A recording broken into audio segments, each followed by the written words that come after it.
దేవతలారా రండి, మీ దీవెనలందించండి. నోచిన నోములు పండించే నా తోడును పంపించండి. కలలో ఇలలో ఏ కన్నెకి ఇలాంటి పతిరాడనిపించే వరుణ్ణే వరముగా ఇవ్వండి.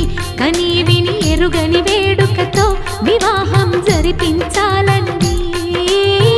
కలలో ఇలలో ఏ కన్నెకి ఇలాంటి పతిరాడనిపించే వరుణ్ణే వరముగా ఇవ్వండి.